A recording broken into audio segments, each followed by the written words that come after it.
Si Daniel mahilig magluto. Anong favorite food mo, Daniel?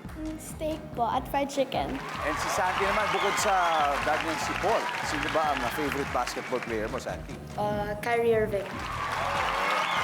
Na, top 4 answers, ha? Ito na tayo. Ready? Ano ang posibleng lumabas sa ilong mo kapag sobrang lakas ang tawa mo? Go! Santi. Sipon. Sipon! Nandyan ba ang sipon? Yes! Top answer. Santi, pass or play? Play. Daniel, balik muna tayo. Oh, let's go. This is your chance. 270 na agad. Khalil, anong posibleng lumabas sa ilong mo pag sobrang lakas ang tawa mo? Oh. Dugo. Khalil, paano nosebleed? Survey says, Uy, meron!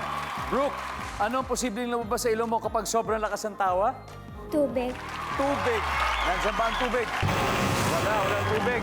Margot, anong pwedeng lumabas sa ilong mo pag sobrang lakas ang tawa? Pagkain. Like what? Kanin. Kanin. Oh, yung butil ng kanin. Nandiyan ba yung kanin? Isa na lang. 291. Santi, pag sobrang tawa, anong posibleng lumabas sa ilong mo? Boogers. Alright, ang sabi po nila ay booger or pulangon. Sabi ng survey ay boom!